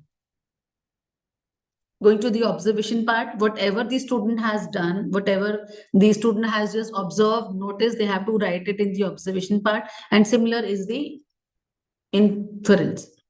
Then after inference, what we have list of the scientists. I'm sorry, I'm just muting it. We have the list of the scientists who have already contributed to this particular experiment. What they are their contributions, we have mentioned it here. Then is the important terms in the glossary part. We've also given the few information of the glossary part. Then is the quiz. Every experiment, we are giving a set of the MCQs and the written set as quiz, which we expect the student to complete all those questions. And then whatever the student has performed, a PDF will be generated, where it will go to the faculty account and the student account both, so that even the faculty comes to know what exactly the student has done. Here it will be with the name of the student, because they are just performing the experiment. Before starting the experiment, any experiment, the student has to write their name, their institute, their roll number, and it will be start their course, and whatever it has been done, MCQs, their written set, it will be there. You can see it here, the complete list of MCQs and the written set with the correct answers. What is meant by conditioning and unconditioning? The complete answer is also there. Conditioning response, unconditioning response, it will be there. So even if the student is not performing, they are getting the correct answers also. Okay, let me start with the question and answers round. If any questions are there, you can please ask in the chat window so that we can, sir is already there with us. We can just continue with it. Sir, are you there? We are just starting with the question and answers round here. I'm here. Yes, I'm very much here. Yeah. Yeah, So, okay. Can you yeah, please Kunjan, post? Kunjan, few of the Yes. questions has been shared with Yes. me, and I'll be Okay. asking on behalf of the participants, and subject to who is going to answer, whether it is sir from the content point of view or you from a technical point of view. Let us see. Yes. So, sir, the very first question is, why is rabbit eye chosen for the experiment? Rabbit Why? very interesting question. Very interesting When question. when I joined pharmacology, MD pharmacology in 1984, Jipper no rabbit was chosen for no rabbit eye experiment. I mean, this experiment, this kind of experiment, the rabbit was chosen. That is why I followed. Now, in fact, now whatever I have simulated, which were done in Department of Pharmacology, Jipper. See, rabbit eye, there is advantages there. If you see the rabbit eye, no, rabbit eye is big. And the rabbit is a docile animal. It is very easy to handle. No, all you have to do is you have to put it in a restrainer.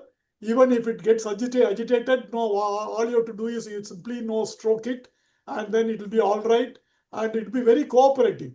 Whereas if you go for rodents' eye is very small. It is very difficult to measure. All the measurements will be very difficult. Rodents is out of question.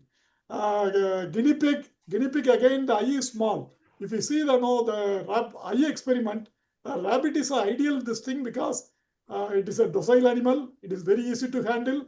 The eye is big enough so that you'll be able to handle it. You can do the experiment very comfortably. So that is the reason why rabbit has been chosen for eye experiment. Of course, the humans you can do. Humans, no, you can. I mean, you can do means. I mean, no, practically it is not possible, but ethically, no. And I mean, even if somebody volunteers, you can't put each and every drug on single eye and then you can see it. I mean, no, that is not allowed. And again, no, if you want to use any humans, even the student volunteers, if anybody volunteers, willing to do the experiment, because in Jipper we used to do Jipper practical. Some of the experiment, the students will volunteer, and then we'll give them potassium iodide and see how it gets excreted and all these things, and aspirin, how it gets excreted in the urine. So they collect urine and saliva, and then we do some kind of kinetic, something like kinetic experiment, pharmacokinetic experiment. But then this is in 1980s, and then there were ethical objections and all these things. Some students they might develop allergy to potassium iodide, so all sorts of problems. We had to stop. Even before animal experiments have stopped, human experiments have to be stopped. So we cannot use humans. Okay, so we have to use animals, which from the convenience point of view. So that is why the rabbit is chosen. Okay, sir. Thank you, sir. So the next very question is, somebody is asking from the participants, should we go by the theory or by the raw report during the exam? Should we go by theory or raw report? Means the report which is being generated. This is what my understanding is when a exam is being done. Yes, again, very good question. See, whatever we read in the theory, sometimes practically we may not be able to demonstrate. This, I have this thing say, I have done a number of animal experiments, even dogs. At least I would have used, 10 dog experiments in my entire MD period. And after that, I was continuing in after post-graduation as a senior resident also. So if you see, whatever is given in the book, I mean, the exact response you won't get. Exact response you won't get. This is like any disease. See, any disease, I mean, you read 10 symptoms and signs. It is not necessary that the actual patient, all these 10 symptoms and signs to be present. Even sometimes, even the main important sign, it may not be there, but still you will be able to diagnose. So there is a variation that is called biological variation. So what you do is you go by the, whatever the result you get, and then you try to interpret it. In the record, I mean, whatever the remarks, you write, I mean, no, this is not there, I mean, or this is too much, or this may be a biological variation. All these things you can discuss. So that is why there is a side viva. When the examiner comes and then says that, no, this is not there, I mean, this is not coming all right now, why do you think so? So you can say that, I mean, no, the student should say, actually, we have to train the student to say that, no, this could be a biological variation. That may be a variation because of that, no, you didn't get a proper response, or the response may not be there. This has happened, no, it has happened to us. This thing, when you give atropine, if I remember correct, some dog or some this thing, when we are giving acetylcholine or some this thing, there was no response at all. Absolutely, even if you give high dose, there was not response. I don't exactly remember, I think it was acetylcholine. So there may be, the dog would have taken something, or there may be a biological variation. There can be so many things. Can happen actually. But in an experiment, when you're doing on the computer, yes, if you results, you try to explain the results. You give some explanation. Yes.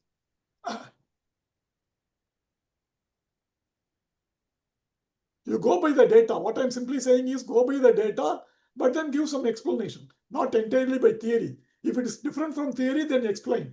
Why it is different from theory, you can give some explanation. Yeah, just because. Is there any other question, Vikas? Yes, questions are there. Just a minute. Yeah. So the next very question is, do we have any experiments on zebrafish in MyCalPharm? No, zebrafish, no, we are not included. Zebrafish, I don't have any personal experience. I mean, no, zebrafish and all, no, it all came late and this thing. Yes, we will. I'm not sure how impressive that is going to be, because zebrafish, it is not like the animals like frog or rabbit or this thing, where you see the organs. These animals' organs resemble the human organs, whereas the zebrafish, it's a totally is a different this thing. Let us see. Maybe not in near future, maybe later. Yes. Surely. So the next question was in that line only, sir. You have already answered how it is different from doing experiment in dog. So yes, as you have said, that the organ similarity is more in the animals we have used in comparison to the zebrafish. In fact, no, some aspects, I think metabolism, they do metabolism. I don't exactly remember. The dog is closer to human being than monkeys. So generally they say that monkey is very closer to human beings. And monkey experiments are done. In the drug development, the monkey experiments are done and all these things. But they say that for some of the aspects, the dog is more relevant. Doing it on dog is more relevant, especially when you are involved in drug development, new drug development. So the dog, if you see, it is almost like responses. Almost every response, it is similar to that in human beings. It's not much different. Correct. Okay. So the next question is, sir, isn't it difficult for PGs who want to pursue a career in pharmaceutical companies to not have any experience experimenting on a live animal? You see, this is, let me tell you, this is not a secret, but then many have forgotten it. I have developed these experiments only for undergraduate. It's only in undergraduate level. It's only for undergraduate. What happened was in 2010 and between 2000 and 2010, there's a lot of opposition to do animal experiments. So even for PGs, they wanted to stop. But actually, MCI didn't say MCI at the time. NMC was called MCI at that time. MCI didn't say that stop animal experiments for postgraduate students. But whereas some colleges, they were so afraid of CPCSEA, PETA, and all these organizations, they didn't want to have any trouble with any of these organizations. They completely stopped animal experiments for all students. Whereas JIPPER, we never stopped animal experiments for postgraduate students. Still, they do animal experiments. In fact, no guinea pig, of course, we don't do guinea pig ileum. What we do is we get chick ileum from outside, from the chicken shop, and then we use chick ileum for undergraduate, postgraduates, and train them. Even some whole animal experiment postgraduates they used to do.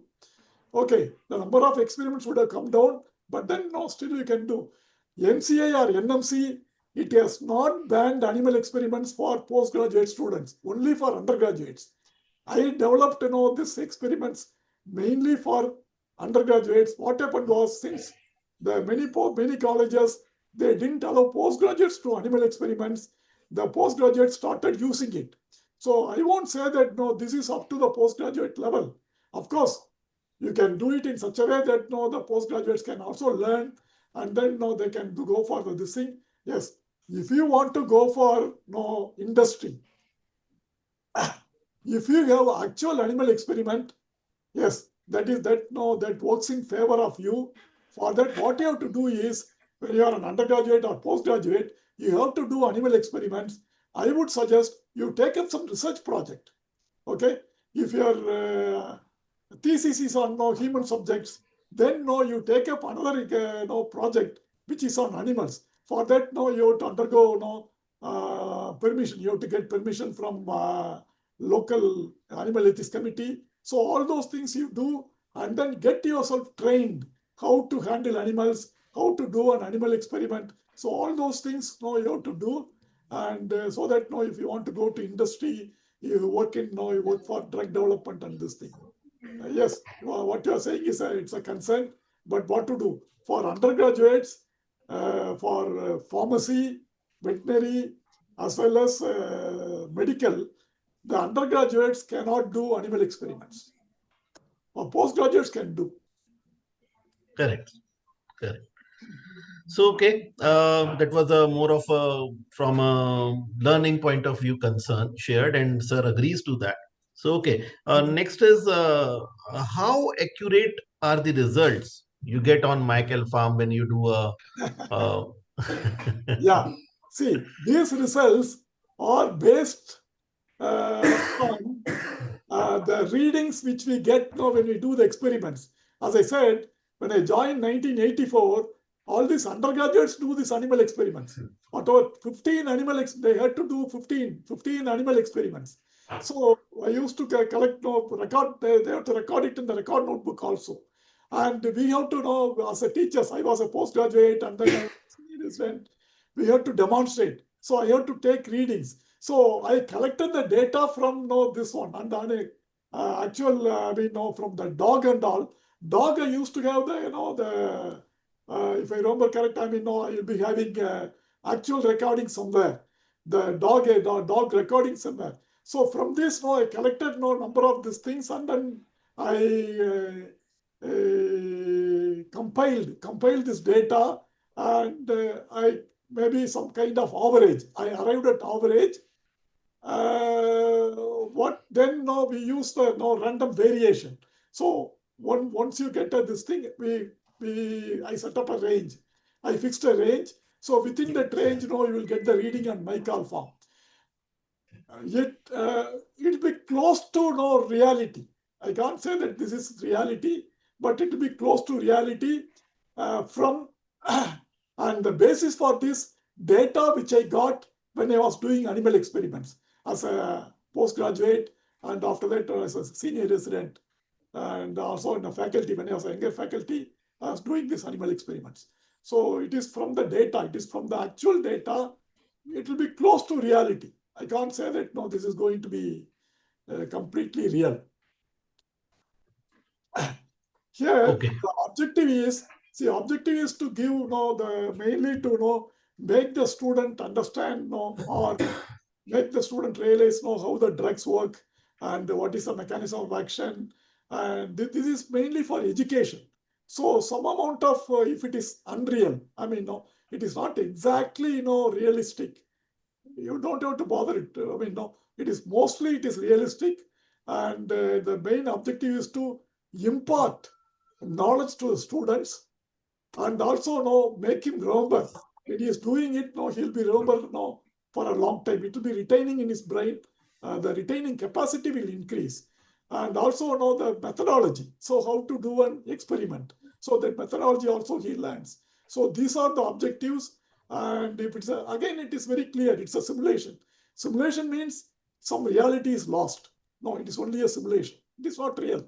Yes. Okay. So thank you, sir, for answering this. So a couple of quick announcements I need to make. One is, yes, I have shared it in advance means during the start of the session, so that we will be working on clinical experiments. Another initiative which MyCalPharm is planning to take is we are about to launch Train the Trainer program. Now, what we are planning to do in it. So today, the way we had one detailed, let's say, demonstration of any one chosen experiment. So we will be doing one experiment at a time. We will not be making it very complex, very long session. But we have got this feedback because from the new faculty point of view, who couldn't do much experiments because of the change into the guidelines and the strict policies. So we will be means making them understand, and so that they can really understand about the experiments, and then help them, the students, further to learn it. So Train the Trainer program, we will be sharing the schedule. We are into the process of finalizing it. Two of our authors for their respective experiments, Dr. Ravindran for the experiments he has contributed for, and Dr. C.R. Patil for the experiments he has contributed in MyCalPharm under the ecology. So we will be working on those. And yes, in few of the participants is asking about the e-certification. So the link has been shared into the chat box. You can register for e-certificate within 2 to 3 days. You will get it into your registered email ID. So I There's think one very important information I yes. want to share, that for the references, that we are getting several queries regarding the references. They want to add MyCalPharm references using our images. They want to add the screenshot of the videos. For all these queries, you can just mail us at info@mycalfarm.com, and we will be very happy to assist you. You can definitely use our portal, use our images and videos. Also, if you do not have the access, we will be giving you the trial. We will be giving you complete access for around 15 days or 1 month, whatever time you are using your these experiments for your research. You can just take the access. In return, you can just make the references for MyCalPharm, and just mention the MyCalPharm in your article, and you can just definitely use our videos and images for any purpose, for your research purpose. Okay, sorry about my voice. The problem is, my one side vocal cord is slightly weak. This is sometimes, it gets exaggerated. Now it is all right, but when I started it, it was so weak. Yeah. Unfortunately, I was not But able it's okay, to sir. speak properly. Sorry about that. It's okay. So I think we are done with today's session. I thank all the participants who have joined in, who have, I hope they will be benefited, and the people who are here in the room for their feedback, for their inputs. And yes, especially to our esteemed author, Dr. R. Ravindran, who has taken time for giving us this demonstration. So thank you, one and all. And we will be reaching out to you with more such events, more such programs to add value the way pharmacology is being taught. So thank you and have a great day ahead. So we are closing the session with this. Yeah. Thank you. Okay. Okay, sir. Thank you, sir.